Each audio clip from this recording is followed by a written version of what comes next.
Ahí la tiene Maradona, lo marcan dos, pisa la pelota Maradona, arranca por la derecha el genio del fútbol mundial, y es el tercero a tocar para Borruchaga siempre Maradona, genio, ta.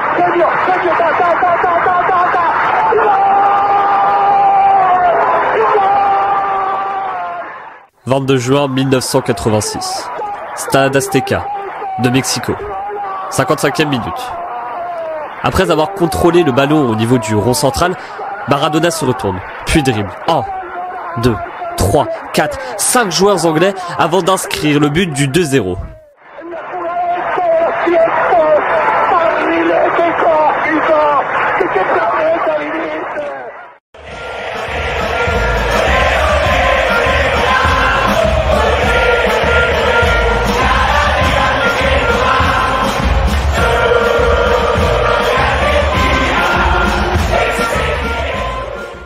Toutefois, pour mieux comprendre l'importance derrière ce but, remontons quelques années en arrière. Après s'être penché sur le récit de cette Coupe du Monde 1986 à travers le prisme de ce match, penchons-nous désormais sur les multiples impacts de cette victoire, tant à l'échelle locale qu'internationale. Bonjour et bienvenue dans ce troisième et dernier épisode de la 6e série de Géopolitique, où nous allons nous plonger dans un nouveau chapitre de la grande histoire du sport, dans lequel ce quart de finale s'avère synonyme de revanche pour les Argentins.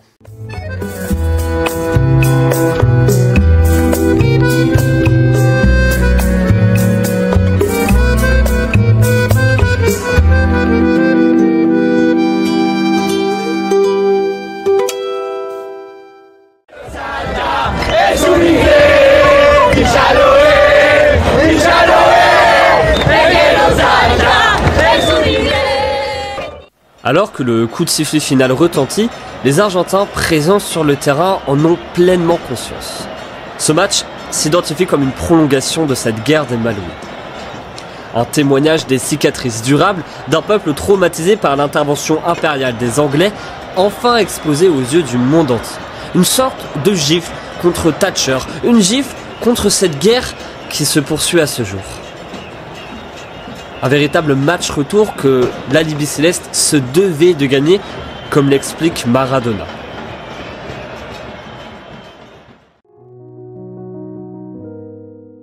Bien que nous ayons dit avant le match que le football n'avait rien à voir avec la guerre des Malouines, nous savions qu'ils avaient tué beaucoup de garçons argentins là-bas, comme de vulgaires petits oiseaux.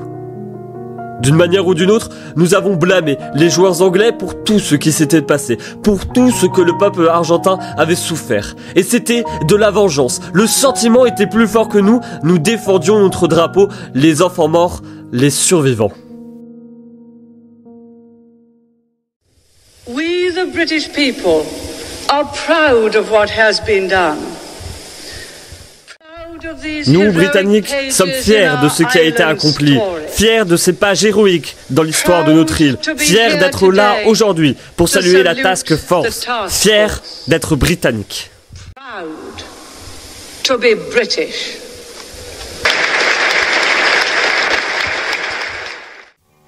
Il ne s'agissait pas de gagner un match, il s'agissait d'éliminer les Anglais. Après tant d'années de marginalisation, le peuple bleu ciel pouvait enfin se targuer d'avoir battu ce peuple britannique. D'une part, une Argentine renforçant son image sur la scène mondiale et de l'autre, un Royaume-Uni humilié dans un domaine traditionnellement dominé par leurs couleurs. Cette rencontre s'identifiait en réalité comme un reflet de ces frustrations frémissantes après les enchevêtrements impériaux. Les supporters argentins ont vu dans cette victoire une occasion de célébrer leur identité nationale, de revendiquer leur fierté face à un adversaire n'ayant cessé de les rabaisser tout au long de leur histoire. À l'époque, les Malouines sont une cause nationale en Argentine. Dans les écoles, on parle aux enfants de leurs terres perdues. On leur explique comment les Britanniques leur ont volé ces îles en 1833. Et on leur montre qu'elles font partie du plateau continental argentin. Des tensions dites étouffées depuis quelques années, mais des tensions finalement ravivées par un simple quart de finale. Si les dirigeants argentins usent de cette victoire afin de détourner l'attention des problèmes internes, quitte à parfois exhorter des discours anti-britanniques, ce match rentre au sein d'un cadre géopolitique bien plus large. Une rivalité, voire une véritable haine ravivée s'illustrant dans les relations diplomatiques entre ces deux pays.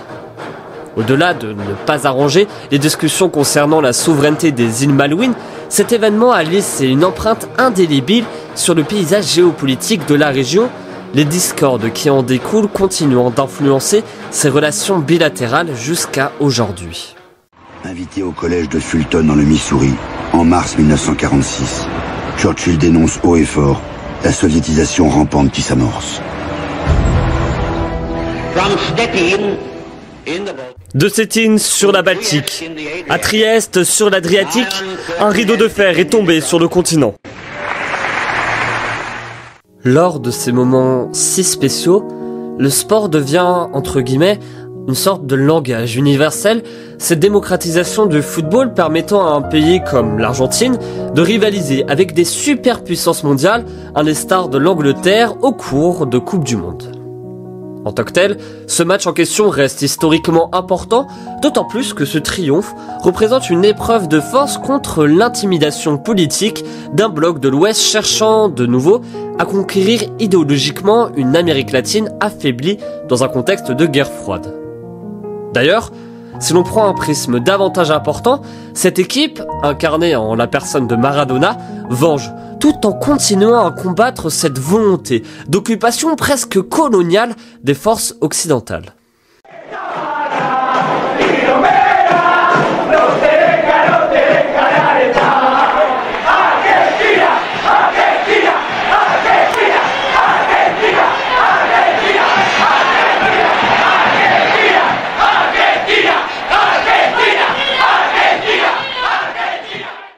Un match impactant à l'échelle internationale. Un match impactant à l'échelle du sport. Un match impactant à l'échelle continentale, mais surtout un match impactant à l'échelle nationale. Confronté à de multiples défis, tant internes qu'externes, ce triomphe contribue fortement à l'affirmation de ce pays, un sentiment nouveau d'unité entre chaque personne de cette même contrée. Oui, je suis argentin et fier de l'être. Cette phrase prononcée que trop rarement qui, dorénavant, colle et collera à la bouche des Argentins.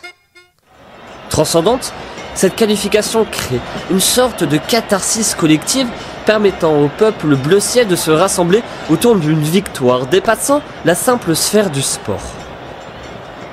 Le football cristallisa une identité nationale autour d'une équipe avec un Maradona en guise de porte-étendard. Pour une nation comme l'Argentine, il s'agit d'un signe d'évolution géopolitique majeure cette Coupe du Monde, l'occasion d'entretenir la mémoire d'une alibi céleste sur le toit de la terre. Parti d'en bas, il a accompli beaucoup de choses et il a uni le peuple argentin à tous les égards. Ici, le maillot n'a pas d'importance, il n'a pas d'importance du tout. Ce qui compte, c'est d'être près de lui, en ce moment. Que Dieu le garde dans sa gloire et nous nous souviendrons toujours de lui.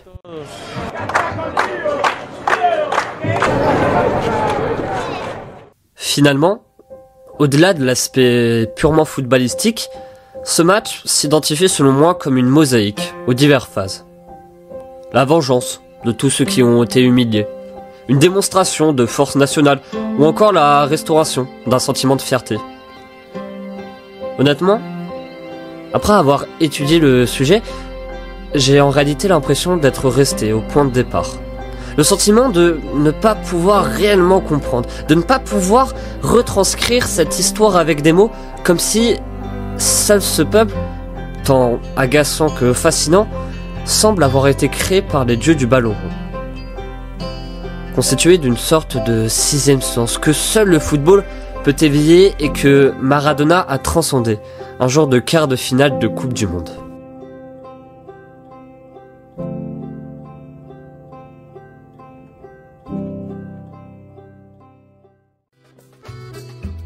Merci, cher auditeur. C'était Géopolitique, Argentine-Angleterre 1986, la main d'un peuple. N'hésitez pas à vous abonner à ce podcast afin d'écouter les précédents mais aussi futurs épisodes, à suivre aussi Géopolitique sur Twitter, aujourd'hui X, et surtout à le partager. C'était Alexis Gallo, à bientôt.